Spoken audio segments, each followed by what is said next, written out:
Bismillah wassalatu wassalamu ala rasulillah wa ala alihi wa sahbihi wa man walah amma ba'd. Tidak fasih dalam membaca Al-Quran disebut juga dengan lahan. Dan lahan atau kesalahan dalam bacaan Al-Quran ini ada kalanya merubah arti atau disebut dengan lahan jali, atau ada kalanya juga kesalahan tersebut tidak merubah arti atau lahan khafi. Jika seorang imam melakukan kesalahan dalam bacaannya, maka perlu diperhatikan bacaan apakah yang dia salah dalam membacanya. Apakah Al-Fatihah atau bukan? Jika kesalahan atau lahan jali, kesalahan berat yang dia lakukan itu dalam membaca Al-Fatihah, maka jelas sholatnya tidak sah, karena Al-Fatihah merupakan salah satu rukun dalam sholat. Tetapi jika kesalahan yang dia lakukan adalah ketika dia membaca surat lain selain Al-Fatihah, maka mazhab Syafi'i dan juga mazhab Hambali menyatakan bahwasanya sholatnya tetap sah meskipun sholatnya makruh.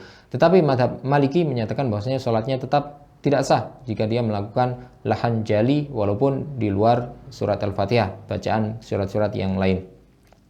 Lahan jali atau kesalahan yang dapat merubah arti itu misalnya dengan merubah dhamir dalam kata siratal ladzina an'amta, dibaca menjadi an'amtu atau an'amti, artinya sudah berubah, maka sholatnya tidak sah. Atau misalnya dengan merubah huruf, misalnya ihdinas siratal mustaqim dibaca siratal mustaqim dengan nun, dan ini artinya jelas-jelas berubah, maka sholatnya tidak sah jika dia kesalahan tersebut dilakukan baik sengaja ataupun tidak.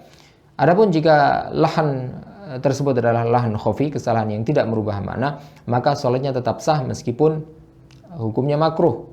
Jadi makruh dia untuk menjadi imam. Misalnya kesalahan tersebut dengan membaca dari seharusnya alhamdulillahi rabbil alamin dibaca menjadi alhamdulillahu rabbil alamin misalnya, atau rabbul alamin dengan dhammah dan sebagainya. Dan kesalahan-kesalahan ini artinya tidak berubah, tetapi salah dalam membaca Al-Fatihah, tidak fasih, atau dengan kesalahan-kesalahan lain yang sifatnya tidak merubah arti, artinya tetap sama, tetapi dia melakukan kesalahan dalam membaca Al-Fatihah dengan merubah harokat atau dengan menggunakan yang tidak seharusnya digunakan, atau dengan memanjangkan bacaan yang tidak seharusnya dipanjangkan, atau sebaliknya dengan memendekkan yang seharusnya panjang, dan juga sebagainya. Meskipun juga dalam mazhab Maliki menyatakan bahwasanya hal tersebut tetap membatalkan sholat dan sholatnya tidak sah. Tetapi yang rajih insyaallah bahwasanya kesalahan yang membatalkan sholat adalah kesalahan berat atau lahan jali yang merubah makna yang dibaca oleh imam ketika dia membaca Al-Fatihah. Sedangkan jika dia kesalahan tersebut dilakukan ketika membaca surat lain selain Al-Fatihah, maka sholatnya tetap sah meskipun makruh hukumnya untuk menjadikan dia sebagai imam. Wallahu ta'ala a'lam wa sallallahu wa baraka ala sayyidina Muhammadin wa ala alihi wa sahbihi ajma'in.